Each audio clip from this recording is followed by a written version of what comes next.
Assalamualaikum warahmatullahi wabarakatuh. Kita masih di 104.9 Mitra FM All Day All Hits ya. Dan kita kembali dalam segmen Beranda Islami seperti biasa di hari Kamis dari jam 5:30 sampai 5:30 sore, pastinya bersama Bapak Dr. Muskinul Fuad MAG. Assalamualaikum Pak Ustadz. Waalaikumsalam warahmatullahi wabarakatuh. Baik, sehat Pak Ustadz? Alhamdulillah Mbak Momo. Ini cuacanya luar biasa ya. Kurang stabil nih, Padang panas, nih hujannya juga lagi awet sekali nih Pak Ustadz. Baik Pak Ustadz, ini untuk sore hari ini tema kita ini waktu saya tanya ke Pak Ustadz ya, dan Pak Ustadz balas via message gitu, pribadi bawang kontong. Sebenarnya saya langsung cari tahu, sebenarnya pribadi bawang kontong tuh apa gitu ya. Yang saya tahu kalau misalnya dulu tuh anak bawang saya tahu Pak Ustadz. Oh, apa itu? Kalau anak bawang itu biasanya dikaitkan dengan permainan masa kecil, petak umpet. Oh. Nah, waktu Pak Ustadz message pribadi bawang kontong, nih apalagi pribadi bawang kontong. Saya tanya sama staf-staf mitra di sini, katanya kayaknya itu deh Kak, yang kayak semacam dia itu kayak nggak ngapa-ngapain gitu. Ah, betul. Nah, ini mungkin bisa nih Pak Ustadz untuk memberikan pengertian mengenai tema kita di sore hari ini, pribadi bawang kontong itu dalam pandangan Islam ya khususnya ini seperti apa sih Pak? Ya memang ini kayaknya belum ada judul begitu. Saya juga Jadi saya apa, gitu. mencampurkan dengan istilah Jawa itu ya. Jadi bawang kontong tuh gini Mbak, dulu itu waktu kecil itu misalnya kalau anak SD itu minimal 6 tahun.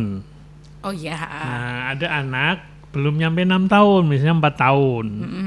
Tapi karena ikut-ikutan pengen sekolah atau mungkin biar orang tuanya nggak repot gitu, disuruh ikut sekolah, tapi tidak diperhitungkan. Jadi yang penting ikut sekolah. Oh iya baik. Jadi namanya bawang kontong. Jadi dia nanti ngulang lagi kayak gitu. Yang penting ikut dulu gitu. Ya ikut dulu, ikut-ikutan. Jadi dari situ saya kemudian terinspirasi untuk menjadi pengingat buat kita. Jadi salah satu hal yang ingin saya sampaikan itu adalah kita sebagai muslim, sebagai pribadi, jangan sampai kehadiran kita itu seperti itu, bawang kontong itu tidak diperhitungkan, tidak dianggap. Tidak dianggap, aduh sakit sekali ya. Jadi hadirnya itu tidak mengganjilkan dan tidak menggenapkan.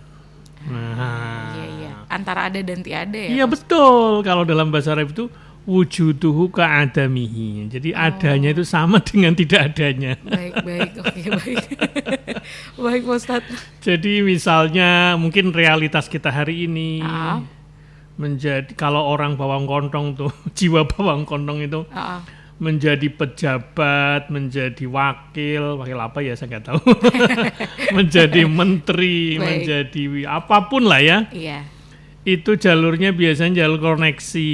Orang dalam. Iya, tidak mampu tapi karena anaknya siapa gitu, kemudian dimasuk-masukkan. Kinerjanya nggak jelas. Ya, tidak punya ide dalam menjalankan kerjanya. Iya. Tidak ada kontribusinya. Baik di tempat kerjanya, di lingkungannya. Bahkan kalau yang lebih parah lagi itu kalau ada orang menjadi sampah masyarakat. Waduh. Sampah masyarakat itu artinya kalau ada dia itu semuanya nggak suka. Nah ini tentu saja kita tidak boleh menjadi orang yang seperti itu. Iya, Pak. Kemudian barangkali orang pinginnya malah dia nggak ada, tidak dikehendaki. Nah, ada bahasa anak haram. Aduh, itu terlalu ini ya. Saya tidak mau melanjutkan. Baik Pak Ustadz. Ya intinya dia itu cenderung apa ya, kalau saya pribadi itu mengatakannya ya tidak punya kontribusi, nggak ngefek kepada lingkungannya.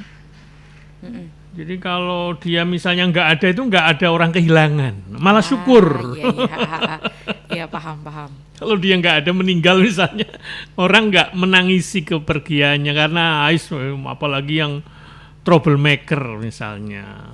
Nah, ini tentu kita tidak boleh sampai jadi pribadi seperti itu. Baik Pak. Jadi ibaratnya orang yang bawang kontong itu ya miskin ide, miskin kontribusi, miskin kinerja. Ya, yang penting hidup intinya gitu ya. Baik. Kalau dia diberi amanah tugas itu dijalankan asal-asalan, nggak Lalai, serius, ya. nggak ada inovasi, nggak ada, pokoknya nggak semangat gitu. Diajak maju jangan macam-macam udah, yang penting jalan, kira-kira begitu. Atau cenderung juga orang yang seperti ini tuh ndablek biasanya. Ndablek itu artinya ya nggak peduli, dinasihati nggak ngefek, nggak mau dengerin. Keras kepala ya. Keras kepala, tidak punya tanggung jawab, tidak punya ghiroh, semangat untuk maju dan seterusnya. Kalau diajak berkreasi itu nggak mau. Jadi dia cenderung status quo. Yang penting bisa makan, dia menikmati jabatannya, tapi tidak punya kontribusi, tidak punya idealisme, tidak punya cita-cita yang mulia buat dirinya, keluarganya, lembaganya, umatnya dan seterusnya. Ya diajak diskusi nggak semangat itu tentang masa depan, mungkin terkait lembaga kita, terkait dengan organisasi dan seterusnya. Dia cenderung ikut-ikutan atau pengekor bahasa kita, followers, bukan trendsetter. Sementara kita diharapkan sebaliknya, jangan menjadi pribadi yang tidak dianggap, tapi kita harus menjadi pribadi yang lawannya apa itu? Yang diperhitungkan, Pak. Jadi Mbak Momo, kita semua, saya insya Allah setuju bahwa kita ini ingin menjadi orang yang diperhitungkan, yang ngefek, yang punya kontribusi dalam sejarah manusia. Entah itu di masyarakat kita, di tingkat RT, RW, di lembaga, di komunitas itu. Punya pengaruh yang positif. Bahasa sekarang namanya influencer. Cuma kalau influencer itu biasanya pengaruhnya secara digital, sosial media. Sangat massal, kira-kira begitu. Tapi di media sosial juga kan ada yang followers. Dia itu hanya ikut-ikutan gitu ya. Nggak ada pengaruhnya, malah pengaruhnya negatif. Ya. Pribadi yang diperhitungkan itu dia cenderung bisa menjadi teladan, menginspirasi banyak orang, tentu inspirasi yang positif. Kalaupun dia bermedia sosial ya menjadikan sebagai sebuah ladang pahala, bukan untuk sekedar cari followers dan cari cuan. Tapi betul-betul mewarnai dia itu. Nah, itu yang pribadi yang diperhitungkan. Inilah Islam itu pinginnya kita itu, setiap kita itu menjadi pribadi yang diperhitungkan. Bukan berarti terkenal saja atau kaya raya, bukan, tapi hadirnya kita sesuai dengan kompetensi kita, sesuai dengan keilmuan kita, sesuai dengan keahlian kita itu memberi manfaat. Perannya membawa pengaruh positif. Nah, menjadi muslim yang ngefek lah bahasa kita itu. Karena kata Nabi juga khairun nas anfa'uhum linnas. Jadi sebaik-baik manusia itu yang paling banyak manfaatnya bagi manusia yang lain. Jadi kalau kita menjadi pribadi yang punya manfaat besar buat lingkungan kita, buat tempat kerja kita, buat perusahaan kita, buat lembaga kita, organisasi kita, wah itu berarti dia menjadi pribadi yang diperhitungkan. Bukan malah kemudian gara-gara adanya kita itu malah citra lembaga kita jadi jelek. Karena kita menjadi tadi tidak punya ide, bahkan malah lebih negatif lagi. Kita membuat citra lembaga kita karena perilaku kita, ucapan kita dan seterusnya. Nah, kira-kira ciri-ciri pribadi yang diperhitungkan itu yang seperti apa? Biasanya orang-orang yang diperhitungkan itu biasanya dia berilmu. Dihormati karena keluasan ilmunya, pengetahuannya, kebijaksanaannya. Terus dia itu berakhlak mulia. Kejujurannya, amanah, rendah hati, dermawan biasanya itu sangat dikenal tuh kalau di masyarakat tuh. Terus orangnya punya integritas, Pak. Orang kalau punya integritas ya, antara ucapan dengan tindakannya itu sesuai, konsekuen, insya Allah dia akan diperhitungkan banyak orang. Terus tadi bermanfaat ya, bisa menolong, menguatkan, memajukan orang lain, memajukan lembaga, punya ide. Kalau dia senior ya kepada junior itu kayak memberikan guide gitu ya. Kalau dia seorang pemimpin, presiden, apapun itu, dia akan banyak memberikan inspirasi kepada anak buahnya, kepada rakyatnya dan seterusnya. Terus juga dia punya visi yang kuat ya, punya arah, punya tujuan hidup yang jelas ya, termasuk tujuan untuk lingkungan. Kalau kita diberi amanah dalam sebuah lembaga, ya lembaga itu dibawa ke visi yang yang jelas. Nah, kira-kira seperti itu. Nah, prinsipnya tentu saja ada landasan nilai-nilai yang menjadi prinsip kita. Kenapa kita harus menjadi pribadi yang diperhitungkan, bukan yang bawang kondong tadi. Bawang kondong itu artinya ya nggak dianggap. Iya. Prinsipnya ketika kita menjadi atau mampu menjadi pribadi yang berhitungan itu biasanya karena dia beramal secara ikhlas. Perbuatannya karena Allah, bukan karena yang lain-lain, bukan karena popularitas, bukan karena gaji, bukan karena duit, bukan apa. Dia benar-benar memang ada ketulusan dalam menjalani kehidupannya itu. Kemudian dia, kalau yang pribadi yang seperti ini yang diperhitungkan bukan yang bawang kondong, itu dia cenderung profesional. Apa ciri orang profesional itu? Bekerja dengan sungguh-sungguh dan tanggung jawab. Nah, itu pribadi yang diperhitungkan itu. Disiplin, konsisten, menjaga kualitas diri, berani menyampaikan kebenaran, ya, tidak takut baik dikritik maupun mengkritik demi kebaikan. Iya. Tentu dengan cara-cara yang tidak jelek ya. Iya, Pak Ustadz. Bijak dalam bergaul, bisa berkomunikasi dengan semua kalangan. Nah, itu biasanya orang-orang seperti ini itu cenderung orang yang relatif bisa diperhitungkan, kemudian banyak orang seneng sama dia. Jadi kalau dia hadir itu selalu bikin orang semangat. Kan ada tuh teman kita tuh kadang kalau ketemu itu kayak bukan bikin semangat tapi malah ngedon-ngedoni bahasanya.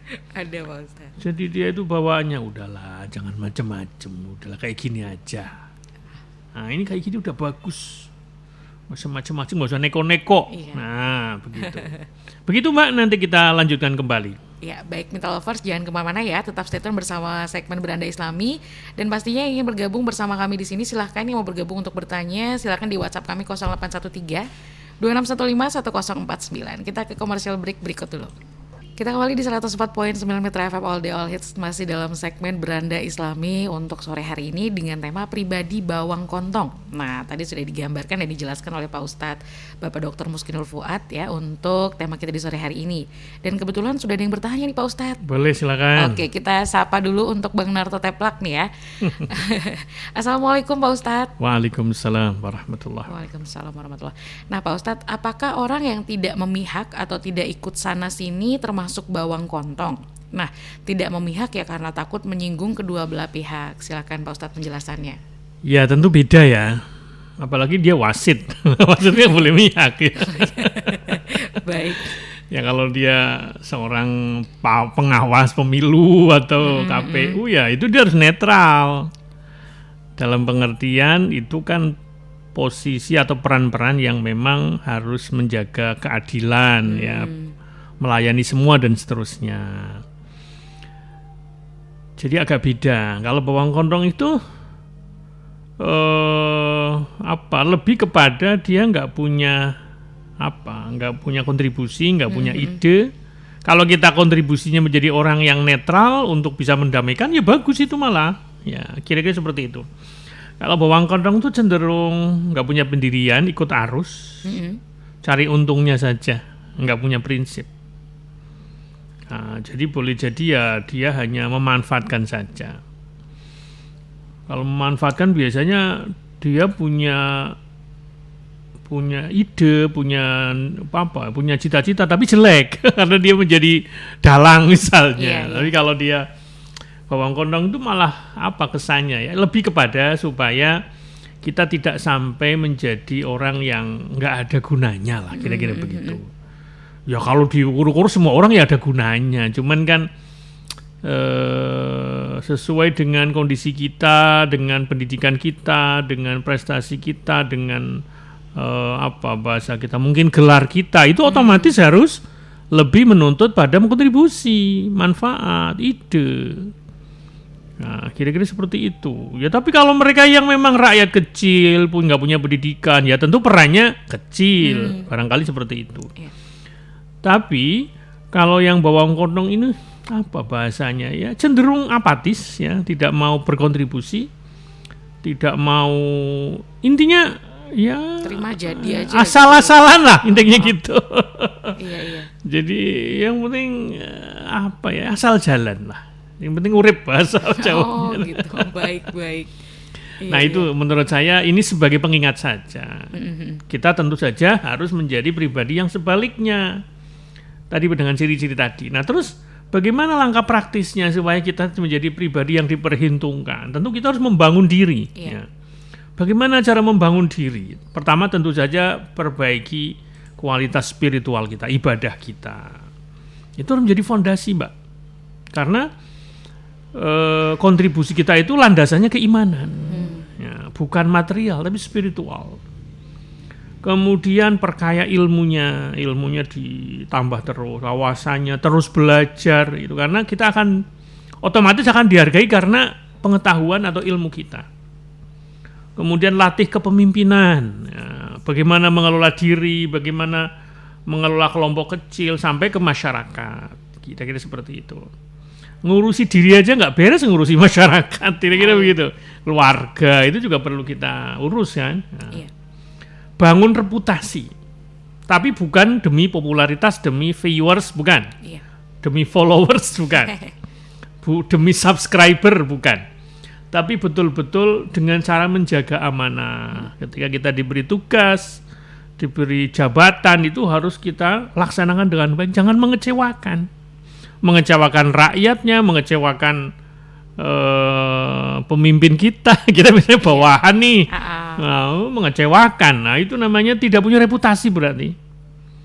Tebar manfaat yang nyata kalau dalam kehidupan sehari-hari di masyarakat, dengan aksi sosial, dengan dakwah, inspirasi, teladan. Nah, jadi menjadi orang itu bisa menjadi teladan.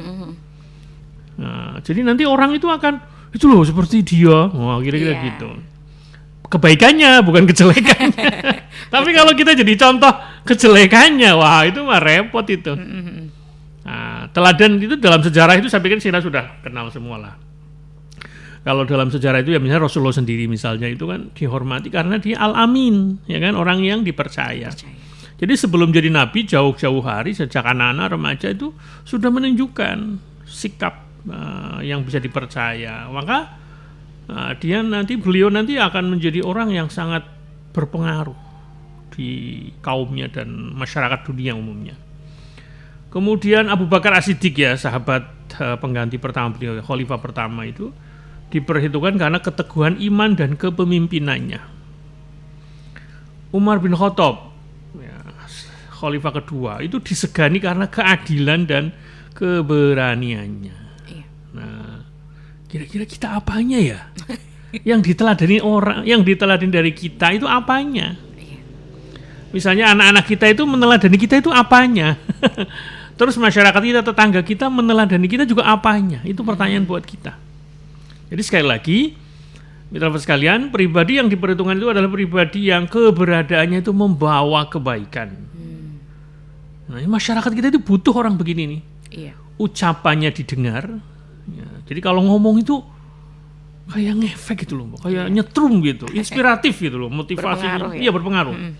Kalau ngajar itu kayak kata-katanya itu makclep gitu ke siswanya, menancap gitu.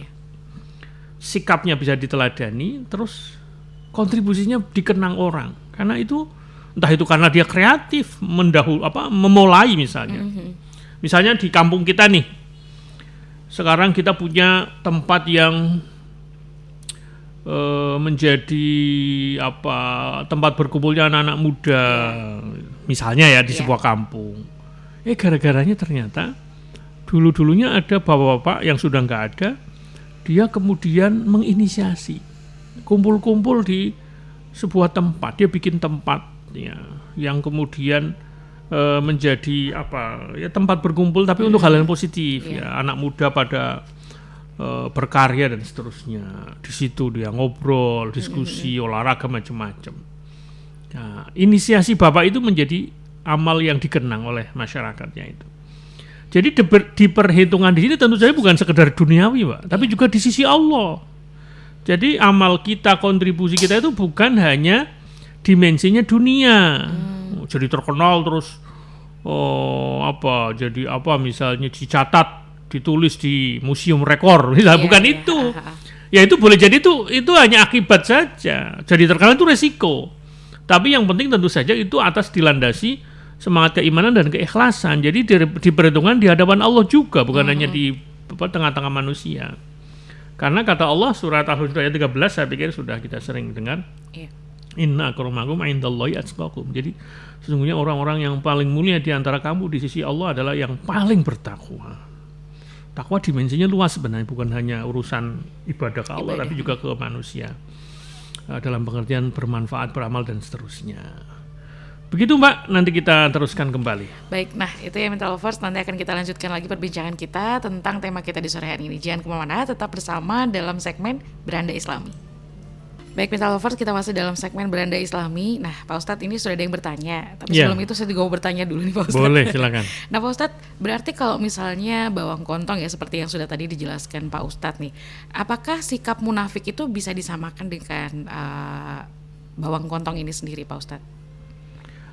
Menurut saya beda ya. Kalau munafik itu kan intinya tidak konsisten. Ya, jadi dia ngaku beriman, tapi kemudian perilakunya dan sebagainya itu kemudian menunjukkan berwajah dua tadi. Misalnya ketika dia berjanji berkhianat, ketika dia berbicara bohong, ketika dia itu berkhianat. Nah, misalnya begitu ya. Berbicara bohong, kemudian diberi amanah dia melalaikan. Ya intinya tidak melaksanakan, kira-kira begitu. Itu tanda-tanda orang munafik. Nah kemudian kalau bawang kontong itu lebih kepada bahasa kita ya, mungkin dia tuh kayak nggak punya ghiroh, bahasa kita itu.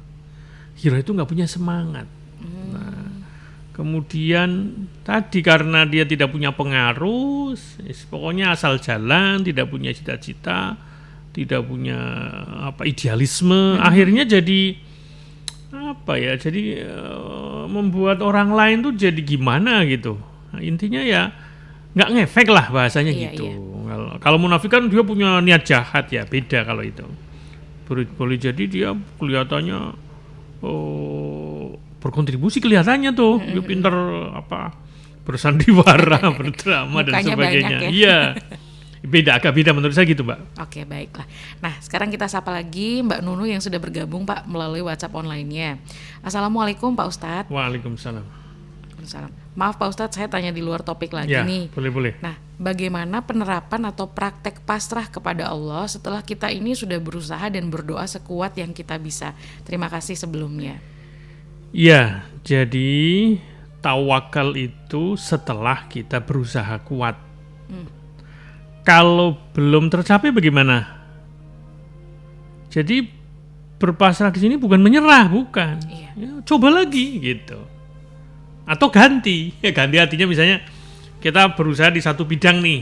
Kita mencoba kan, gagal, coba gagal. Tapi jangan putus asa.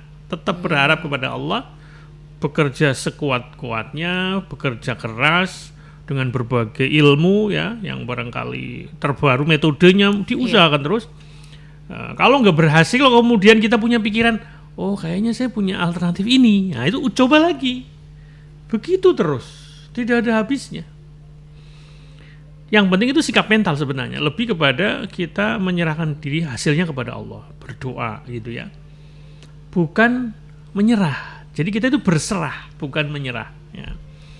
Kemudian jangan bertawakal kepada usaha. Bertawakalnya kepada Allah. Apa bedanya?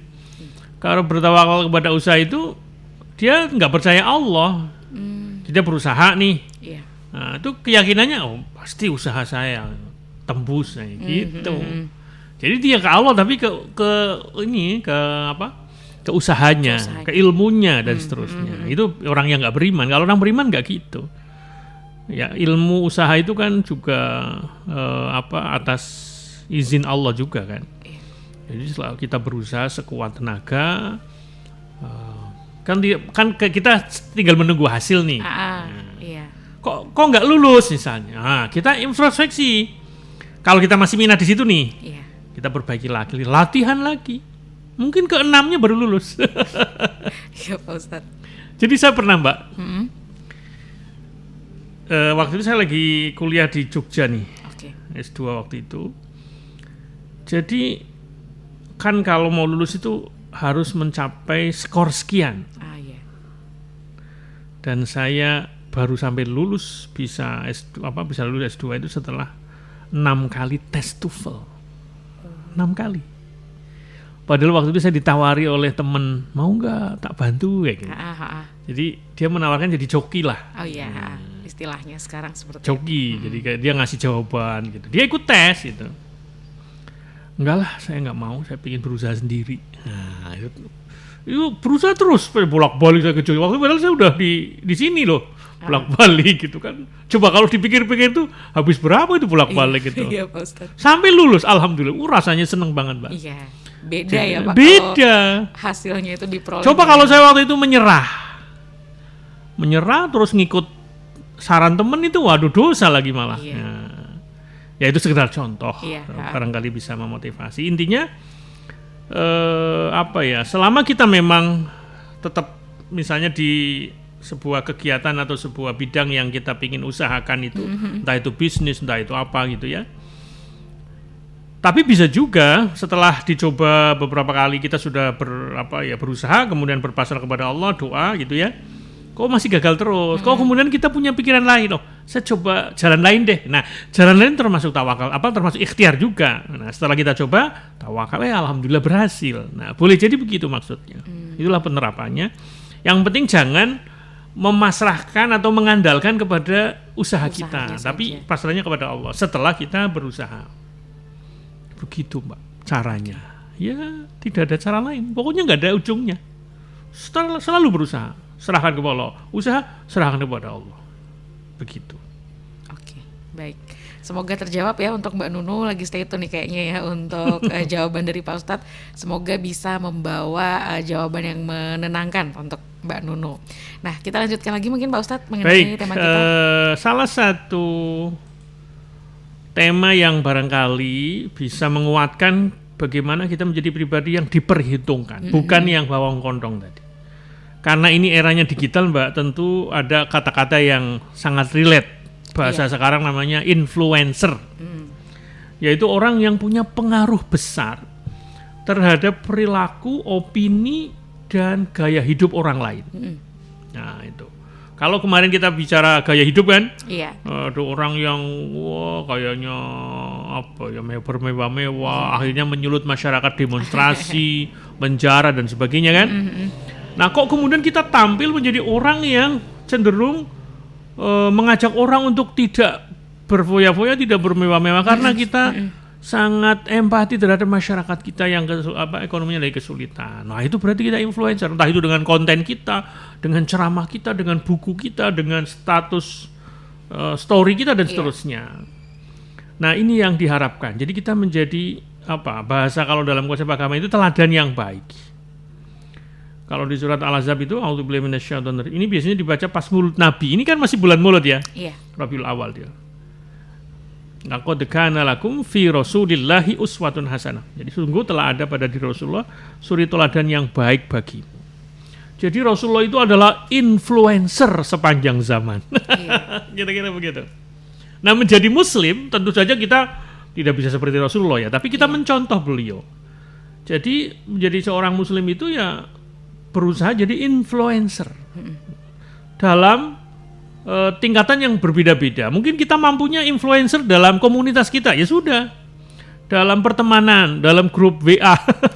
Jadi kita di grup WA itu jadi influencer yang mempengaruhi, menginspirasi anggota grup supaya semangat menjalani kehidupan, tidak pesimis. Kalau ada yang, mohon maaf ya, mungkin ada yang lagi kekurangan, lagi dapat musibah, kita menggalang dana, itu influencer banget itu, luar biasa, itu punya kontribusi.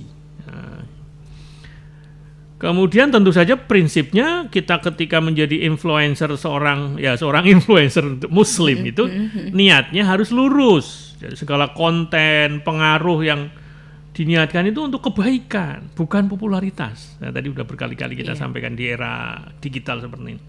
Jaga lisan, termasuk ketikan, tulisan itu dijaga. Iya. Amal jariah berkata ya Pak Ustadz. Baik, iya betul. Hubungannya dengan amal luar jariah. biasa itu. Oh. Terus kontennya bernilai ibadah, apapun kontennya itu. Setiap posting itu menjadi sedekah ilmu, motivasi, bukan sekedar hiburan, apalagi yang tidak bermanfaat, cuma guyon-guyon aja. Apalagi membuat orang malah jadi, ya mungkin menghibur tapi dosa bisa jadi, ya kan? Sesuatu yang jorok, sesuatu yang porno malah dicerita, itu memang mengundang orang nonton, mungkin like, tapi apakah itu kebaikan? Itu. Nah tentu saja ada etikanya ya kita sebagai seorang influencer muslim itu ya tadi jujur, ya amanah, tidak membuat konten hoax, tidak manipulatif, tidak merugikan. Tetap rendah hati kalaupun kita sudah banyak pengikutnya, banyak followersnya, banyak subscribernya. Menjaga teladan, konsisten antara kata dan perbuatan. Walk the talk. Baik Ustaz. Walk the talk. Oke. Ini viral ini pidato. Bijak menggunakan platform, aplikasi, tidak menyebarkan kebencian, permusuhan, atau konten yang mengundang dosa. Nah itu sebenarnya sangat diharapkan nih. Jadi mereka-mereka yang punya ilmu itu harusnya bisa menjadi influencer, baik secara offline maupun online. Iya, betul Pak Ustadz. Ya dakwah digital ya, menyebarkan nilai kebaikan, agama dengan bahasa yang mudah dipahami. Semoga kita juga kesana ini Mbak ya, acara kita ini semoga meskipun mungkin ya yang dengerin mungkin ya kita nggak tahu berapa lah, asal masih bermanfaat ya insya Allah. Saya semangat ini Mbak. Iya Pak Ustadz. Hampir nggak pernah, ya kalau pas saya berhalangan kan ada yang ganti. Iya. Kemudian kita kampanyekan, kita inspirasikan gaya hidup yang sesuai dengan agama kita, yang sehat, produktif, sopan, berakhlak mulia. Gitu. Terus kita juga kalau bikin konten, karena kita influencer ya, bagaimana menguatkan persaudaraan, komunitas yang saling mendukung dalam kebaikan, misalnya di grup-grup medsos kita, menjadi agen perubahan. Wah ini pribadi-pribadi yang diperhitungkan kayak gini nih. Jadi menggerakkan netizen, audien untuk terlibat dalam kegiatan sosial, amal, aksi peduli sesama dan seterusnya. Cuma memang menjadi influencer hari ini ya, itu ada godaannya Mbak, ada tantangannya. Betul. Godaannya apa? Popularitas.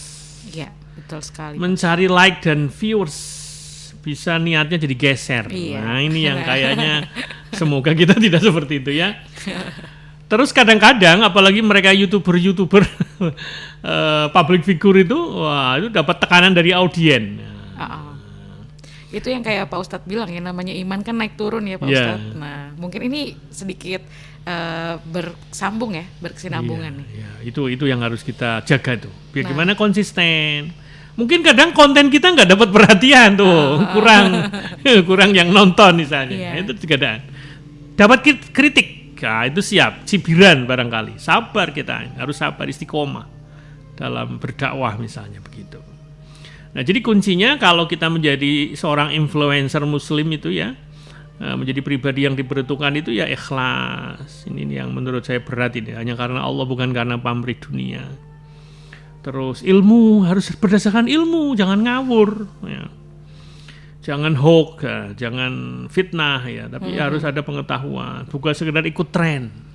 Wah sekarang konten ini lagi banyak like, subscribernya kita bikin. Jangan ikut-ikutan. Kita harus punya prinsip.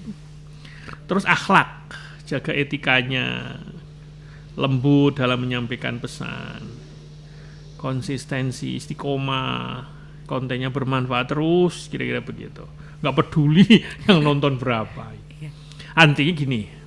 Menjadi pribadi yang bukan bawang kontong, tapi yang diperhitungkan, menjadi influencer, itu bukan hanya tentang jumlah followers, tapi juga bagaimana pengaruh positif yang kita sebarkan. Ya dia kalau influencer muslim itu ya ibaratnya jadi dai digital. Wah, yang teladan, menginspirasi, jadikan media sosial itu jadi ladang pahala. Begitu Pak, nanti kita lanjutkan kalau masih ada waktu. Iya, baik, nanti akan kita lanjutkan lagi. Mitra Lovers, tetap stay tune bersama Radio Mitra FM, all day all hits. Baik Mitra Lovers, kita kembali dalam segmen Beranda Islami untuk sesi terakhir di sore hari ini mengenai tema kita pribadi bawang kontong. Nah mungkin dari Pak Ustadz ingin menyampaikan kesimpulan ya mengenai tema kita sore hari ini. Baik, Mitra Lovers sekalian, Mbak Momo, jadi salah satu hal yang bisa kita tambahkan adalah ada istilah mutkin namanya. Mutkin itu artinya itkon. Jadi kita diharapkan menjadi pribadi yang mutkin. Mutkin itu tepat, teliti, rapi, sempurna. Jadi orang pribadi mutkin itu orang yang menjalankan sesuatu dengan serius, tanggung jawab, berkualitas, kalau bisa mendekati kesempurnaan. Meskipun kesempurnaan itu hanya milik Allah tentu saja. Ya relatif lah maksudnya. Kan kita tuh sering tuh ada orang, sempurna sekali kamu kerjanya, misalnya gitu kan, perfect. Perfect tapi yang positif. Nah, bukan semuanya serba perfect, bukan. Tentu ada kekurangan ya. Nah ini adalah landasannya itu surat As-Sajdah ayat 7. Kenapa kita disuruh menjadi pribadi yang mutkin tadi? Karena di sana disebutkan terjemahnya ya Allah yang menciptakan segala sesuatu dengan sebaik-baiknya. Nah, bolehlah kita cek bunyi ayatnya. Alladzi ahsana kulla syai'in khalaqahu wa bada'a khalqal insana min insani wa bada'a khalqal insani min tin. Dia juga memperindah segala sesuatu yang dia ciptakan dan memulai penciptaan manusia dari tanah. Itu. Jadi kita diharapkan mencontoh Allah. Kalau dalam sebuah hadis itu, kenapa kita menjadi pribadi yang mutkin ya? Jangan asal-asalan, apalagi bawang kondong tadi. Sesungguhnya kata Nabi, Allah mencintai seseorang yang apabila melakukan suatu pekerjaan ia melakukannya dengan itkon, tepat dan sempurna. Nah, begitu Mbak barangkali sebagai akhir dari tema kita, intinya adalah mari kita coba menjadi pribadi yang diperhitungkan, yang mutkin tadi, jangan yang tidak dianggap atau bawang kondong tadi. Bagaimana caranya? Menjadikan setiap aktivitas kita tentu saja bernilai ibadah, mengerjakan tugas, pekerjaan, entah itu yang dibayar atau tidak dibayar, dengan kesungguhan, ketelitian, dengan hasil terbaik. Tapi tentu saja kita bekerja bukan hanya untuk dunia, tapi juga mempersiapkan bekal akhirat. Itulah harapan kita, yaitu menjadi pribadi yang diperhitungkan, termasuk pribadi yang mutkin. Demikian, semoga bermanfaat. Wassalamualaikum warahmatullahi wabarakatuh. Waalaikumsalam warahmatullahi wabarakatuh. Terima kasih Pak Ustadz untuk pencerahan dan ilmu barunya untuk sore hari ini. Dan pastinya segmen Beranda Islami ini punya tema yang berbeda tiap minggunya ya. Dan pastinya Mitra Lovers tetap stay tune bersama kami di Radio Mitra FM, all day all hits.